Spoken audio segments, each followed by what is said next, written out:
Sintonize-se no Nova Consumer Podcast, uma série de conversas sobre direito do consumo.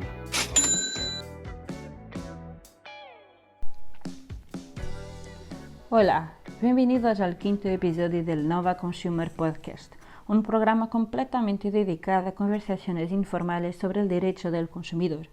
Hoy nos acompaña un invitado muy especial, Antonino Serra Cambaceres, gerente de Advocacy & Consumers International. Antes de empezar, quiero decir que Antonino no está aquí como representante de Consumers International y sus opiniones no son vinculantes para la organización. Antonino, es un gran honor para nosotros tenerlo aquí como invitado. Es un verdadero placer darte la bienvenida. Yo soy Francisca López, maestra en Derecho Forense y Arbitraje e investigadora del Nova Consumer Lab. Estoy con Jorge Moraes Carvalho, director del Nova Consumer Lab. Para aquellos interesados, podéis seguirnos en LinkedIn, Instagram y Facebook, así como podéis enviarnos cualquier pregunta o duda al correo electrónico novaconsummerlab@novalaw.unl.pt. Antonino, bienvenido y muchas gracias por aceptar participar en nuestro podcast. Con las nuevas muchas gracias, Jorge, por la invitación. Muy contento de estar aquí. Gracias. Con las nuevas tecnologías es mucho más fácil entrevistar a alguien que está más lejos, como Antonino, en este momento, cuando estamos haciendo la entrevista en Buenos Aires, Argentina. Antonino Serra Cambaceres fue profesor en la Universidad de Buenos Aires y también enseñó en Chile, Brasil y Canadá. Después fue coordinador legal en ALDELCO, la organización de consumidores más antigua de Argentina. Y hoy en día está liderando el programa de justicia y protección al consumidor de Consumers International. ¿Puede hablar un poco de Consumers International, explicándonos un poco también sus funciones? Bueno, sí. Consumers International es una federación, es la federación mundial, la única que existe, que reúne a organizaciones de consumidores. En este momento tenemos alrededor de más de 200 miembros en más de 100 países. Y la principal función de Consumers International, nuestro trabajo principal, es llevar la voz de los consumidores a distintos foros a nivel internacional, a nivel regional, para que esta voz pueda ser escuchada y para que los intereses de los consumidores, los derechos de los consumidores, puedan verse reflejados en las políticas o en los marcos legales o regulatorios que existen en todo el mundo. Y como decía, tenemos miembros en los países y nosotros lo que hacemos también es apoyar a nuestros miembros en cada uno de sus países para que en cada uno de ellos exista este tipo de protección a nivel nacional, ¿sí? Entonces, que existan leyes, regulaciones y políticas que protejan los derechos de los consumidores. Y el programa de derecho de justicia de los consumidores o de Consumer Protection, como lo llamamos en inglés, tiene que ver con esto, de ver de qué manera podemos avanzar en estos temas desde el punto de vista legal. Sí, y es fácil trabajar con organizaciones de tan diferentes países. Es igual, o se nota la diferencia entre los países, entre las regiones, ¿no? Bueno, las diferencias en general se notan, menos de lo que uno creería, porque en realidad el tema de protección al consumidor está bastante unificado y nos une un poco a todos. Tal vez las soluciones a veces sirven para algunos lugares y no para otros. Y voy a poner un caso concreto que tiene que ver con una ley que hace muy poco se aprobó, que es la Ley de Defensa del Consumidor de Zimbabue, en África. Sí. Ellos consiguieron hacia finales del año pasado aprobar una ley después de 10 años de discusión en el Parlamento de Zimbabue. Y una de las cosas que pidió nuestro miembro de Zimbabue, si nosotros podíamos dar alguna mirada y algunos comentarios sobre el proyecto de ley antes de que fuera aprobado. Y el proyecto de ley era un típico y ahora es una típica ley vista desde lo que es el common law, ¿no? Sí. Que para alguien formado como yo en el derecho civil, muchas veces es muy difícil, no de entender, porque uno lo entiende, pero la forma en que está ordenada, esa cuestión que tiene el derecho anglosajón de explicar mucho todo el tiempo. Muchas definiciones, además, definiciones hasta, digamos, de las cosas, del detalle y de cosas mucho de sentido común. Entonces, tal vez uno aprende mucho, pero uno también esas son las diferencias, que uno tiene que amoldarse o acostumbrarse. Sí, claro. ¿Y cuáles son las diferencias en relación con trabajar en Adelco, en una organización nacional? Bueno, nosotros en Consumers International no tenemos la urgencia de lo diario, como lo digo siempre, ¿no? Consumers International es una organización que piensa políticas, hace propuestas, trabajamos con organismos internacionales para avanzar en ideas, en discusiones que permitan avanzar en políticas. Y en una organización de consumidor, cualquier organización de consumidores nacional, está en el día a día, porque la mayoría de ellos, si no todas, atienden reclamos de los consumidores en el día a día, los problemas que tienen los consumidores, y tratan de solucionarlos, y tratan de ver de qué manera avanzar en la protección de esos derechos. Y muchas veces es mucho más complicado, porque hay gente real de carne y hueso que está sufriendo un problema grave o un grupo grande, y hay que darles una solución y hay que ver cómo hace uno para darles una solución. Entonces, esa creo que es la gran diferencia. A mí, el trabajo en una asociación de consumidores lo que me dio es no solamente el conocimiento en terreno de cuáles son los problemas de los consumidores, o sea, qué le pasa al consumidor de carne y hueso, sí, sino eso de tratar de buscar y de pensar soluciones y buscar cosas donde a veces uno piensa que no hay, y se esmera y piensa para conseguirla. Claro. Y es muy diferente trabajar con entidades, organizaciones públicas y privadas, porque sé que en Consumers International tienen organizaciones públicas y organizaciones privadas. ¿Cree que hay diferencias en las perspectivas? ¿Qué le parece? Sí, sí. Y las diferencias tienen que ver, no porque no... Digamos, nosotros, en realidad, las relaciones que tenemos con las organizaciones públicas y privadas es excelente en los dos casos. Sin embargo, hay una cosa que pasa en el tema de las organizaciones públicas, y es lo siguiente, que como son un organismo del Estado, muchas veces la respuesta que dan o que tienen para los problemas está ceñida a una serie de, diría yo, de pautas que las organizaciones privadas no tienen, ¿no? Porque tiene que ver con política, la política de un gobierno y demás. Y muchas veces, me ha pasado infinidad de veces que un funcionario de un organismo público de defensa del consumidor me dice: yo estoy de acuerdo con usted, pero no lo puedo decir porque el gobierno piensa otra cosa. Eso me ha pasado mucho. Pero también digo una cosa, porque yo también he tenido a lo largo de mi carrera, digamos, de mi ejercicio profesional, haber pasado por el Estado y trabajar en el Estado, y a veces es muy complicado también por el tema de presupuestos y por el tema de que uno no solamente representa al consumidor, aunque estuviera trabajando en un organismo de protección al consumidor, sino que también tiene del otro lado los empresarios y otros organismos de gobiernos que hacen presión o por lo menos intentan mostrar su punto de vista. Entonces también uno tiene que hacer un poco de equilibrio y escuchar todo y ver de cómo logra una síntesis. Claro. Las organizaciones privadas, eso es más sencillo, son más directas y tienen más libertad, ¿no? Claro, y son orientadas solo a la protección de los consumidores normalmente. Las organizaciones públicas es más complicado. Gracias. ¿Cuáles son los principales problemas de los consumidores en el mundo? Si tuviera que decir 2, 3, y ya vamos a hablar de la COVID en algunos momentos, pero eso, antes de que hablemos de ese problema que creo que tenemos todos en este momento, o sea, otros problemas que cree que existan en todo el mundo. ¿Qué problema, qué nos afecta a todos? Bueno, a ver, yo podría tener dos respuestas, no sé si dos respuestas, pero de acuerdo a la esfera de donde uno lo piensa. Yo diría que a nivel más macro, o sea, a nivel general, uno podría decir que uno de los problemas de los consumidores que sigue existiendo es el problema de acceso. Sí. Y cuando digo acceso, digo en el sentido amplio, porque es acceso a bienes y servicios esenciales.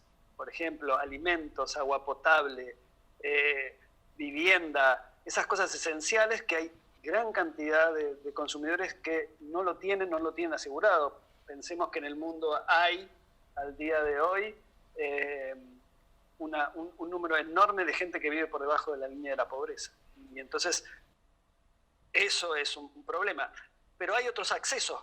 Y ahí hay una diferencia muy grande entre los países más, digamos, desarrollados y los menos desarrollados, ¿no? Bueno, sí, evidentemente eso es así, digamos, eso es así y creo que esa brecha es mucho mayor. Sin embargo, creo que también es importante señalar que aún en los países más desarrollados o que tienen economías más robustas, hay gran cantidad de personas que para los estándares de ese país pueden ser considerados pobres o por lo menos en una situación económica que no es la que todo el mundo cree todo el tiempo, digamos. Claro. Bueno, vive en algún país, que sea Estados Unidos o algún país de Europa, entonces no tiene ningún problema. No, hay muchísima gente que tiene problemas incluso en esos países. Tal vez es diferente de alguien que realmente tiene problemas en países en desarrollo, que sea América Latina, en África, en algunos lugares de Asia, no sé, puede ser, pero el problema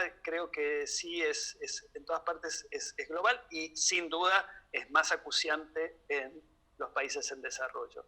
Pero después hay otros accesos que son igualmente complicados, como por ejemplo el acceso a Internet.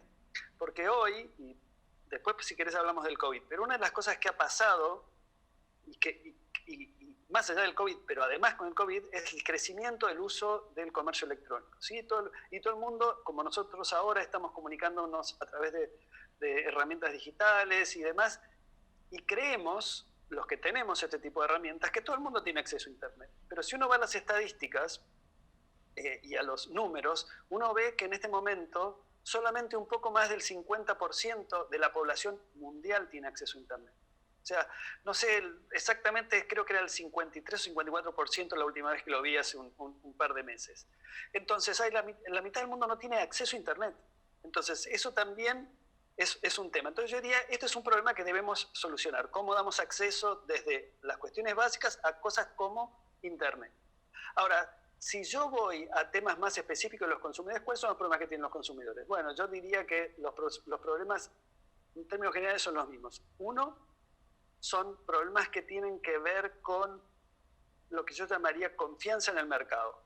¿Esto qué quiere decir? Los consumidores que al realizar una transacción, cualquiera sea, no tienen la confianza suficiente. Y eso va desde no confían en el contrato que tienen que firmar, no le dan la información suficiente, la información que le dan no es toda la que le tienen que dar, la publicidad no les dice toda la verdad. Y si tienen un problema, no tienen los canales para resolverlo o la resolución demora. Entonces, el tema de la confianza de los consumidores en el mercado, yo diría como tema macro, es uno. El otro tema, me parece que los consumidores en todas partes estamos teniendo, es el tema de, yo diría, lo pondría así, la calidad de los productos. ¿Sí? Hoy en día, cualquiera de nosotros, o cualquiera, la mitad de los que tenemos acceso a Internet podemos comprar productos a través de la web.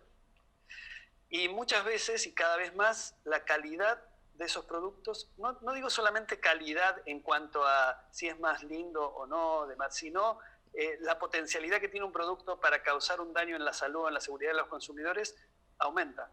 ¿Sí? No tenemos tanto control y las autoridades no tienen la capacidad todavía de controlar. Y más si los consumidores por ahí compramos un producto de manera transfronteriza, claro. Entonces ahí se pueden plantear problemas, y los problemas van desde que por ahí, o tal vez yo pueda estar comprando un producto que en mi país está prohibido, pongamos un producto que contiene asbesto, por decir algo, o no sé, algún químico prohibido en mi país, pero yo tal vez lo pueda comprar por internet y que me lo envíen y yo recibirlo, hasta qué pasa si compro cualquier cosa fácil, digamos, cualquier producto, qué sé yo, algo de vestimenta y demás, y luego no me llega o no es lo que yo había pedido. ¿Cómo hago para reclamar? ¿A quién reclamo? ¿Cuál es la ley que se aplica? ¿Quién va a atender mi reclamo? Entonces, esos son los otros temas grandes, diría, que se plantean a nivel mundial, diríamos, a nivel global respecto a la protección del consumidor. Y hay mucho comercio transfronterizo en Sudamérica y leyes diversas. El ejemplo que estaba dando nosotros en la Unión Europea, tenemos muchas veces las mismas reglas en cuanto a muchas cuestiones. También tenemos diferencias. Pero creo que puede ser interesante entender, porque también está en ese contexto geográfico, es un problema. ¿Cree que una integración regional más fuerte podría solucionar algunos de esos problemas o no es por ahí? No, yo creo que sí. A ver, y eso ocurre en América Latina y ocurre en África y ocurre en la mayoría de los países asiáticos. Hay, digamos, si uno lo compara con la Unión Europea, donde, como tú decías, George, tal vez hay diferentes, o podría haber diferentes énfasis o diferentes maneras de interpretar la legislación comunitaria trasvasada al derecho nacional. Digo, pero hay una directiva, o en la mayoría de los casos hay directivas bastante claras que permiten tener mayor certeza.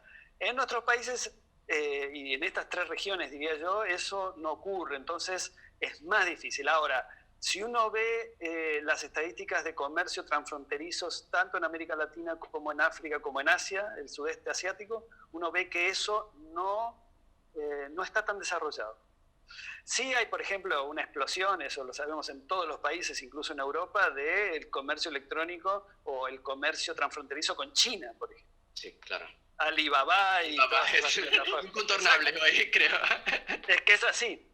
Ahora, yo tenía hace unos meses atrás una conversación con la gente de Mercado Libre. Mercado Libre es una plataforma del tipo de eBay, ¿no?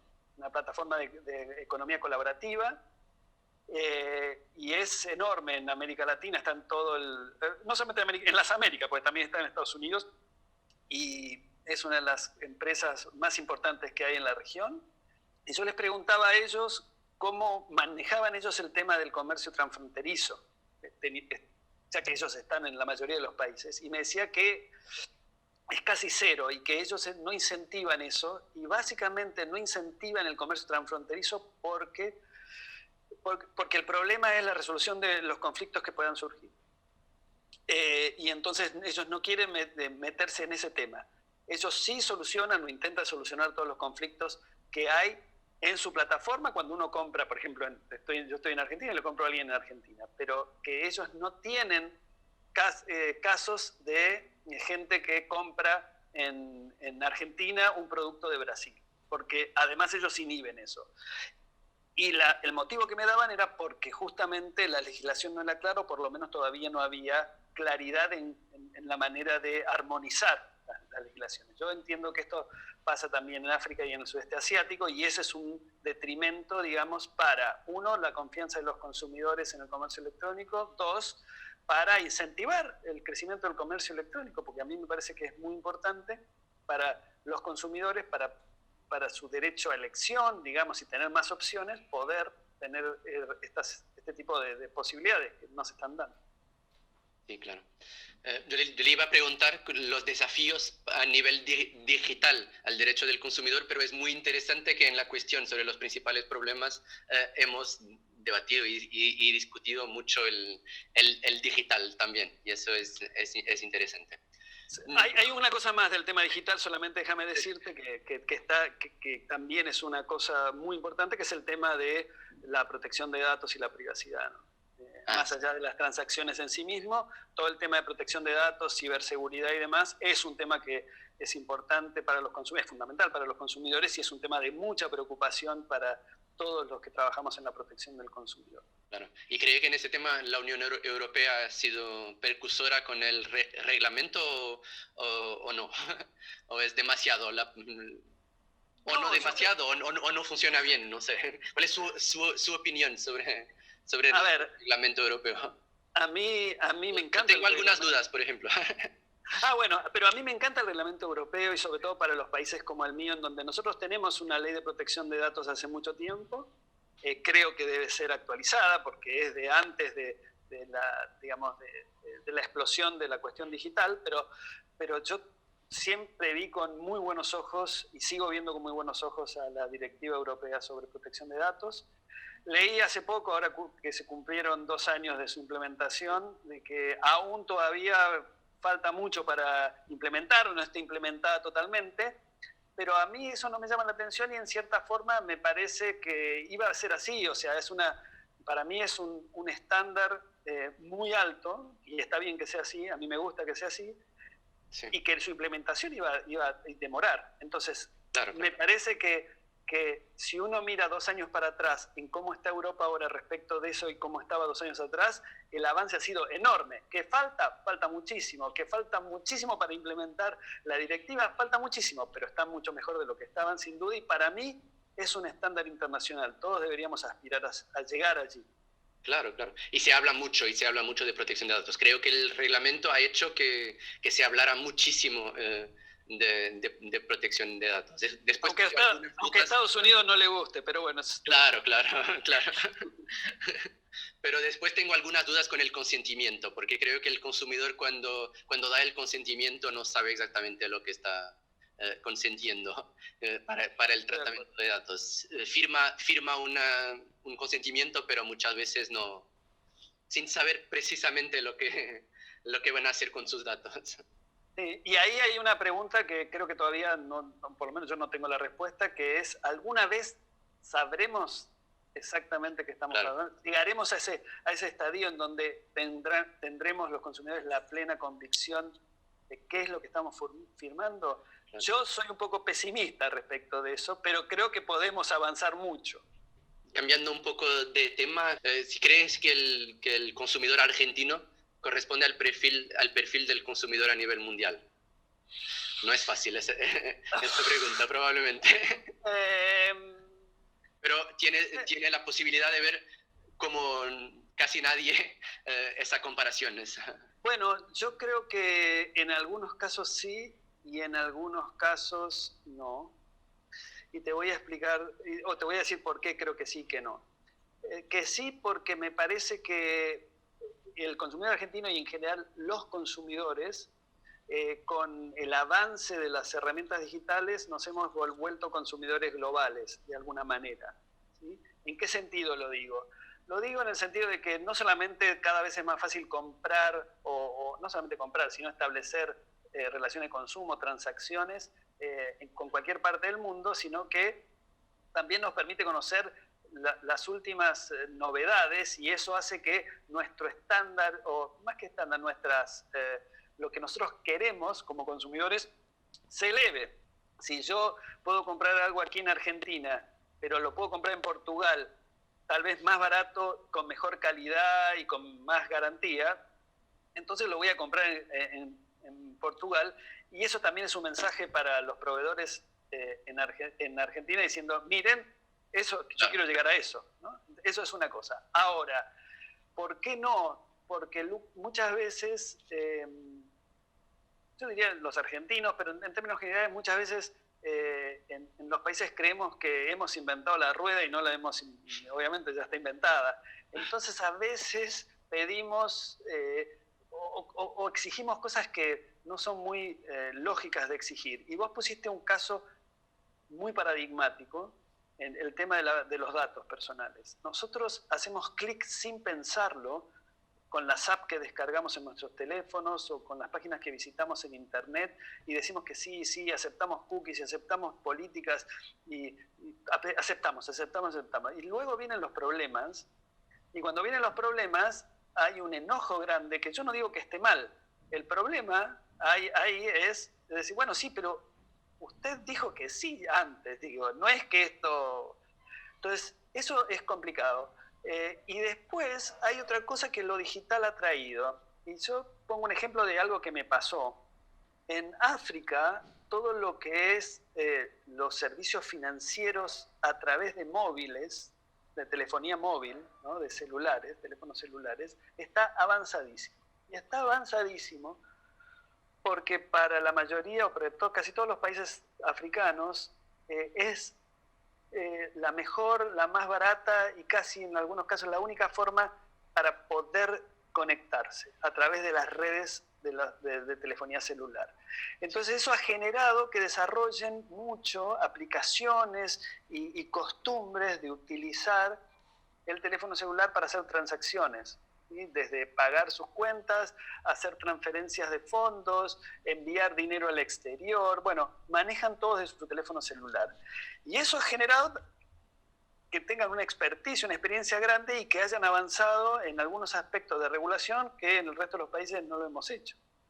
Entonces también dependen los entornos, dependen los contextos y en ese sentido yo diría, en términos de servicio financiero a través de móvil, cualquier consumidor promedio africano está muchísimo más enterado y es muchísimo más, ¿cómo diría yo?, conocedor de sus derechos y demás que tal vez uno de nosotros en otros países.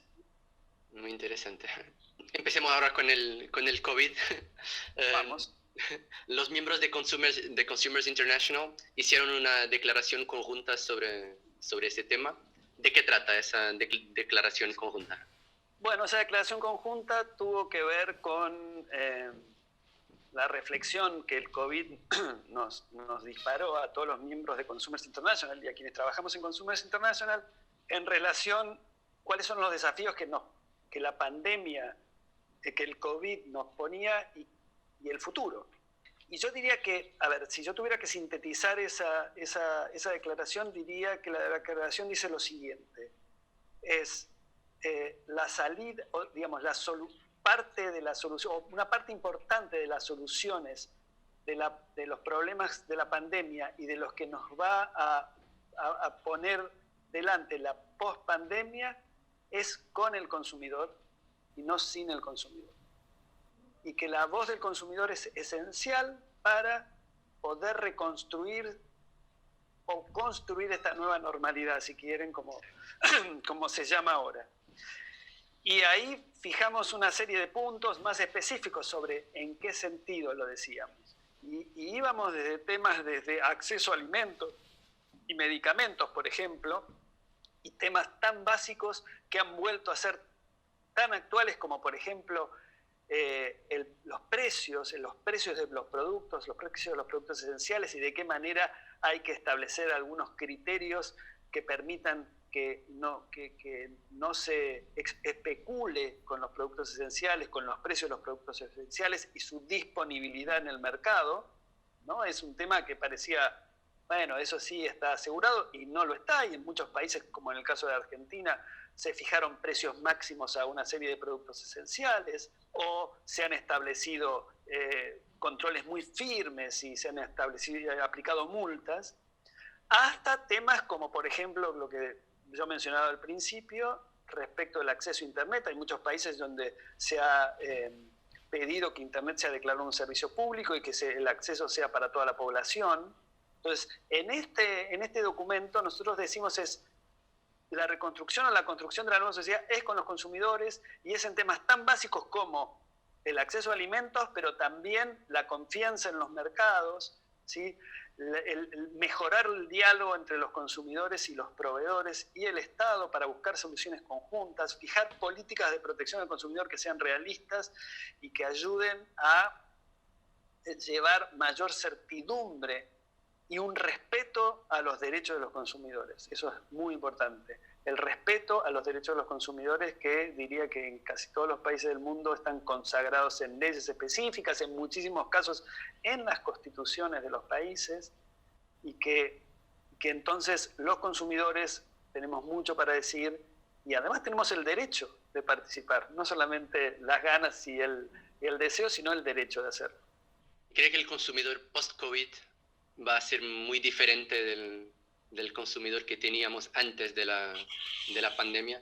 Esto es futurología, pero ¿cuál es tu opinión? A ver, yo espero que sí. No sé si será, pero espero que sí. Creo que en algunos aspectos sí va a haber una diferencia, y creo que esa diferencia tiene que ver sobre todo en algunas áreas, como el tema de consumo sostenible. Ahí sí me parece que va a haber una diferencia. Ya venía habiendo una tendencia diferente de los consumidores en relación a los productos y los servicios, y sobre todo los productos y su impacto en el medio ambiente. Y en ese sentido creo que el COVID nos va a traer algunos cambios. En el resto veremos, no sé, ojalá, pero no estoy tan seguro de que pasen. También dependerá de nosotros de qué manera los promovemos y los hacemos realidad. Claro, y hay que ver si los cambios van a ser positivos o no. Pero claro, sí. Sería muy interesante que el consumo sostenible fuera una idea para todos nosotros. Estamos viendo lo que va a pasar. Gracias. Totalmente. Ahora pasamos a la segunda parte del programa. Vamos a hacer una serie de preguntas que Antonino intentará responder rápidamente, ¿vale? Direito ao Silêncio, uma rubrica com questões de especial complexidade. Antonino, ¿cuál es la norma del derecho del consumidor que más le gusta? Por ejemplo, la Directiva de Protección de Datos de la Unión Europea es una que me gusta, pero yo siempre digo que la norma de defensa del consumidor que más me gusta es la que se cumple, que es bastante difícil. Sí. ¿Métodos tradicionales o resolución alternativa de litigios? Depende, pero lo que pasa es que yo fui el creador del sistema, estuve a cargo de la creación del sistema de arbitraje de consumo en Argentina, entonces para mí los métodos alternativos de resolución de conflictos tienen un lugar en mi corazón. Sí, y cambiando un poco la lógica de este programa, ¿puede explicarnos un poco cómo funciona el sistema argentino y si funciona bien o mal? Porque en Portugal también tenemos un sistema de resolución alternativa de litigios en funcionamiento hace muchos años y puede ser interesante su perspectiva sobre el sistema argentino. Bueno, te digo rápido, te doy solamente un poquito de historia porque creo que es importante. En el año 97 a mí me convocó el gobierno argentino justamente para armar el sistema de arbitraje del consumo de Argentina. Y yo lo primero que hice fue ver qué hacían en Portugal y qué hacían en España. Así que el sistema la base es el sistema de Portugal y de España. Y tienen la misma lógica, con lo cual no voy a abundar en temas procesales y demás, porque es más o menos lo mismo, con algunas pequeñas diferencias, pero es más o menos lo mismo. El sistema se puso en marcha el 1 de abril de 1998, con lo cual ya cumplió 22 años y existe todavía. Con lo cual yo creo que funciona. Ahora, debo reconocer que también, como depende de la autoridad de aplicación de la Ley de Defensa del Consumidor, o sea, del gobierno, también y hay otros métodos, porque también uno puede hacer conciliaciones o puede ir por el lado de las conciliaciones dentro del gobierno. Eso también dependió mucho de cuál fue el énfasis que le dio cada uno de los gobiernos. Pero funciona y yo no perdí la estadística, pero ya hace un tiempo, pero tiene muchísimos casos, la mayoría resueltos, y satisfactoriamente, con acuerdos. Yo diría que en algún momento estaba en el 98% los casos en donde había acuerdos, con lo cual eso era sumamente auspicioso. Yo creo que funciona bien, y hubo el año pasado, o hace 2 años, 1 año y medio, me parece, una reforma al procedimiento que era necesaria, en donde se establecieron pautas para el arbitraje de consumo online, se establecieron pautas más específicas para el arbitraje de consumo turístico, un procedimiento abreviado, sobre todo para aquellas personas de afuera que vienen a Argentina y puedan solucionar a través del arbitraje de consumo un problema que les haya surgido mientras están de visita en el país. Entonces, en ese sentido, creo que se ha modernizado. Yo, tengo mi corazoncito en él, con lo cual, ¿no? Cuando lo creamos, terminamos de crearlo y había que creamos un cargo que era el coordinador, y entonces el ministro en ese momento me dijo, bueno, vos vas a ser el coordinador, y yo dije, no, yo no quiero ser el coordinador, yo quiero ser árbitro. Así que durante unos meses... entiendo la opción. Lo que fui árbitro. De hecho, el primer laudo arbitral, yo fue el que lo emití. Y para mí fue una experiencia espectacular de conocimiento, ¿no? Y fue muy bueno. Ya después me dejé ese hábito, pero porque empecé a trabajar a Consumers International y me fui de Argentina a vivir a Chile, así que no podía seguir. Volvamos a las preguntas rápidas. Dale. Si fuera posible crear una ley de derecho del consumidor, cualquiera, ¿cuál crearía? A ver, tal vez como decía antes, una que se cumpla, una que alguien la cumpla. Yo siempre, cuando daba clases o doy clases en la facultad, digo, miren, yo prefiero una ley de defensa del consumidor que tenga un solo artículo y que se cumpla, que tenga 150 y que funcione más o menos. Ahora, como trabajo también en el tema global, yo diría que una de las cosas que me gustaría ver o me gustaría crear es algo así como una convención internacional o un tratado internacional que consagre los derechos básicos de los consumidores. Me parece que eso es algo tal vez basado en las directrices de Naciones Unidas para la protección al consumidor, pero necesitamos, o sería muy bueno desde mi punto de vista, tener una convención internacional respecto a eso, como una carta de los derechos humanos, que existe y demás, de los derechos económicos, sociales y culturales. Bueno, una carta que consagre los derechos básicos del consumidor. ¿Y qué ley derogaría o anularía? Eso es difícil. Ahora se me ocurren algunas. Yo diría, a mí no me gustan las leyes, ninguna de las leyes que restrinjan derechos o que pongan en duda los derechos de los consumidores. Yo creo que los derechos de los consumidores ya no hay que demostrarlos, son derechos humanos, y como derechos humanos que son, cualquier cosa que restrinja esos derechos tiene que estar muy bien fundamentada para poder existir. Y hay algunos casos, sobre todo en las leyes que regulan servicios públicos, por lo menos acá en Argentina o en algunos países de América Latina, donde se pretenden restringir esos derechos y a mí esas no me gustan, yo las derogaría. ¿Cuál es el mito de los derechos del consumidor que tienes que aclarar a tus amigos y familiares? Bueno, tal vez el mito más grande que tenga que aclarar, es que el consumidor siempre tiene la razón. Hay como ese mito, digamos, el cliente siempre tiene razón, el consumidor tiene razón, y no siempre tiene, y muchas veces no tiene nada de razón. Y a mí me pasa que amigos, como saben que trabajo en el tema de consumidor, vienen y me plantean un problema que tuvieron, y la verdad es que hicieron todo mal, y cuando yo les digo, hiciste todo mal, me dicen, no, pero no me estás defendiendo. No, el que no se defendió fuiste vos, pero bueno. En fin. Es lo mismo acá. ¿Compra en línea o en tienda física? Ahora cada vez más en línea. Ahora con la pandemia. Sí, pero déjame contarte una cosa. Cuando empezó el tema de comercio electrónico, te digo, hace muchos años atrás, empezamos a verlo más en profundidad en Consumers International, hicimos una investigación y veíamos una cosa que en algún punto todavía existe. Nosotros veíamos que los consumidores iban a las tiendas y miraban los productos, ¿sí? Por ejemplo, querían comprar, no sé, una lavadora. Entonces iban a la tienda, miraban los productos, preguntaban, qué sé yo, y después decían, bueno, me gustó esta X, y después iban a su casa y las compraban por internet. Sí. Pero había como una necesidad física de verla, ¿no? Sí.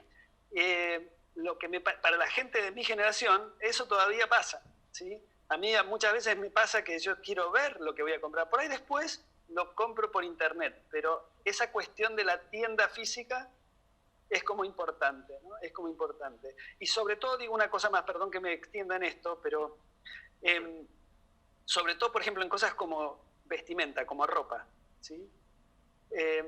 Cuando los canales para devolver un producto, para realizar un cambio, no son buenos, entonces es más difícil la compra online.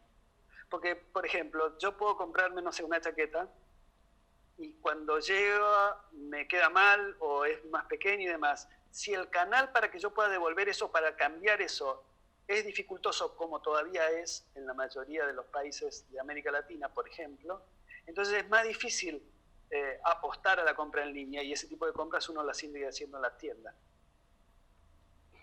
¿A quién le gustaría escuchar en el podcast en uno de los próximos episodios? Qué buena pregunta. Bueno, a ver, hay varias personas que podría pensar. A ver, una podría ser Juliana Pereira da Silva, Juliana ha sido secretaria nacional del consumidor de Brasil durante mucho tiempo. Luego trabajó mucho el tema de protección del consumidor, luego trabajó un tiempo en la parte privada, en una empresa, y ella tiene la experiencia de lo que es trabajar, ser secretaria, la autoridad más importante de defensa del consumidor de un país, pero también trabajar del lado de la empresa. La otra persona interesante que a mí me parecería que podría servirle también para ustedes es Armando Flores. Y Armando Flores es alguien que tiene un perfil bastante interesante dentro del movimiento de consumidores, porque Armando es de El Salvador. Armando fue una de las personas que en el año 91-92 negoció los acuerdos de paz de El Salvador entre la guerrilla del Frente Farabundo Martín para la Liberación Nacional y el gobierno, y consiguió que dentro del Tratado de Paz, o sea, dentro del texto del Tratado de Paz, se incluya específicamente que una de las cosas que se iban a hacer para asegurar la paz era legislar en favor de la protección del consumidor. Interesante.